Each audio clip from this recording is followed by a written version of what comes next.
Indore crime branch और Lasudia police ने मिलकर क्षेत्र में चल रहे फर्जी कॉल सेंटर पर छापामार कार्यवाही करते हुए 21 से अधिक लोगों को हिरासत में लिया है। ये लोग यहां से फर्जी कॉल करके लोगों को झांसे में लेकर ठगी को अंजाम दे रहे थे। इन लोगों के तार विदेशों तक भी जुड़े थे, जिन्होंने विदेशों में भी ठगी को अंजाम दिया है। क्राइम ब्रांच को सूचना मिली थी कि लसूड़िया क्षेत्र में लंबे समय से कॉल सेंटर चल रहा है, लेकिन वहां क्या हो रहा है किसी को नहीं पता। इसके बाद क्राइम ब्रांच ने लसूड़िया पुलिस के साथ मिलकर वहां पर छापामार कार्यवाही की। पुलिस ने छापामार कार्यवाही के दौरान 21 से अधिक लोगों को पहले तो हिरासत में लिया, उसके बाद जांच शुरू की। जांच में कई चौंकाने वाले खुलासे हुए, जिसमें कॉल सेंटर यहां बैठकर विदेशों में लोगों को अपने झांसे में लेता था और उनका बैंक अकाउंट खाली कर देता था। खास बात यह भी है कि अमेरिका जैसे विकसित देशों में रहने वाले लोग भी इनका शिकार बने हैं। इन आरोपियों ने ऐसे सिस्टम तैयार कर रखे थे कि यह जहां कॉल कर रहे हैं वहीं का लोकल नंबर डिस्प्ले होता था। यह आरोपी अब तक करोड़ों रुपए की धोखाधड़ी कर चुके हैं। पुलिस के मुताबिक ये कॉल सेंटर पिछले 1 वर्षों से चल रहा था। फिलहाल पुलिस इस कॉल सेंटर के मास्टरमाइंड की तलाश कर रही है। वहीं मास्टरमाइंड गुजरात का होना बताया जा रहा है। किस तरह का गिरोह पकड़ा है और कैसे लोगों को ठगी करते हैं? पुलिस को सूचना मिली थी कि एक जगह पर मुख्तलिफ कुछ फ्लैट्स में संदिग्ध लोगों की वहां से आवाजाही है, बड़ी संख्या में लोग आ जा रहे हैं, जिस पर आसपास के लोगों ने इसकी सूचना दी। जब पुलिस ने पूरी सूचना जुटाकर उस पर बिल्कुल अल सुबह उस पर जब कार्रवाई की तो पुलिस के हत्थे एक बड़ा ही महत्वपूर्ण गिरोह, एक महत्वपूर्ण गैंग हाथ लगा, जो कि लगभग 1-1.5 वर्ष से इस तरह की गतिविधियों को मुख्य तौर पे ठगी के, साइबर ठगी के गतिविधियों को अंजाम दे रहा था। हम जानते हैं कि पिछले दिनों में तकनीक का प्रयोग बढ़ा है, साइबर का प्रयोग बढ़ा है और इसके प्रयोग के साथ ही इसके दुरुपयोग की भी संभावना बढ़ी है और दुरुपयोग की घटनाएं भी बढ़ी हैं। पिछले दिनों लगभग 3-4 महीनों की हम बात करें तो लॉकडाउन के दौरान इंदौर पुलिस ने 50 से ज़्यादा अलग अलग एडवाइजरी भी जारी की थी, ताकि हम इन मामलों में सावधान रह सकें और सावधान रह करके इन खतरों का शिकार होने से बच सकें। इस घटना में जो महत्वपूर्ण जानकारियाँ पुलिस के हाथ लगीं, उसमें पाया गया कि एक ऐसा गैंग है जिसमें यहाँ पर 20 से ज़्यादा लोग काम कर रहे हैं और जब अचानक इसमें कार्रवाई की गई तो 21 लोगों को पुलिस ने रंगे हाथ गिरफ्तार किया।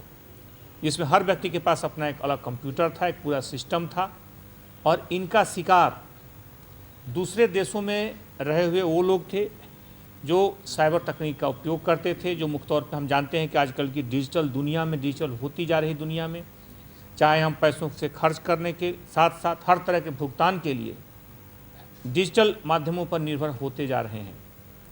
ऐसे में यह जो गिरोह था, मुख्य तौर पे इसमें अमेरिका के कई लोग इसका शिकार हुए हैं। ये गिरोह मुख्य तौर पे डाटाबेस के माध्यम से, कंप्यूटर से कुछ खास इलाकों के लोगों का पूरा डाटाबेस तैयार करता था और उस डाटाबेस के माध्यम से प्रत्येक व्यक्ति को प्रतिदिन लगभग 1000 नंबर दिए जाते थे। जितने गिरोह के मेंबर्स थे उन 1000 नंबर्स को उनको दिन भर लगातार ट्राई करना था। उन लोगों को झांसे में लेकर के इस बात का कहीं न कहीं से भय पैदा करना था कि उनके द्वारा किसी तरह की धोखाधड़ी की गई है।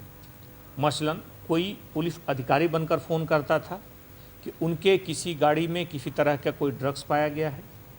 कोई सोशल डिपार्टमेंट अधिकारी बन के फ़ोन करता था कि उनका नंबर या कुछ विशेष तरह की जो सुविधाएं हैं उनकी अवधि समाप्त होने वाली है।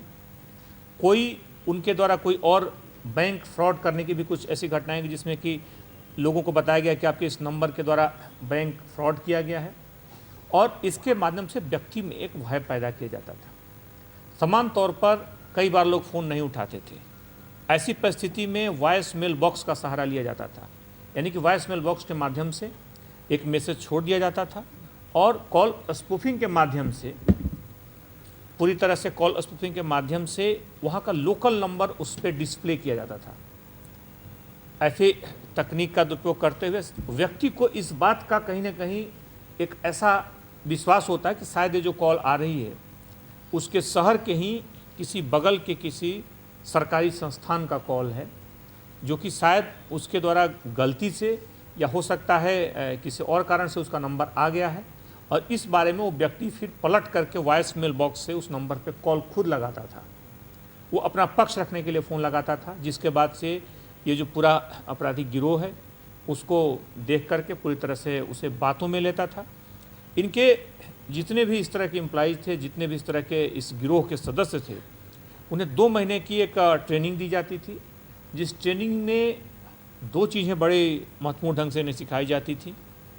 पहली चीज़ कि इनका जो एक्सेंट हो वो बिल्कुल अमेरिकन एक्सेंट हो, ताकि सामने वाले को पता ना लग सके कि किसी दूसरे शहर से या किसी दूसरे जगह से कॉल आ रहा है। समान तौर पे उसे विश्वास हो जाता था कि उसकी किसी शहर के बगल के ही किसी बिल्डिंग से कॉल आ रही है। पुलिस के मुताबिक अब तक 21 से अधिक कर्मचारियों को हिरासत में लेकर पूछताछ की जा रही है। यहाँ काम करने वाले कर्मचारियों को पहले ट्रेनिंग दी जाती थी कि किस प्रकार से लोगों से ठगी करना है, उसके बाद ही इन्हें काम दिया जाता था। इन्हें रोजाना 1000 नंबर की लिस्ट दी जाती थी, जिस पर कॉल कर इन्हें ठगी करना होता था। फिलहाल कुछ आरोपी अब भी फरार हैं, जिनकी तलाश पुलिस अब सरगर्मी से कर रही है। पुलिस वाला न्यूज से state bureau head Anil Bhandari की रिपोर्ट।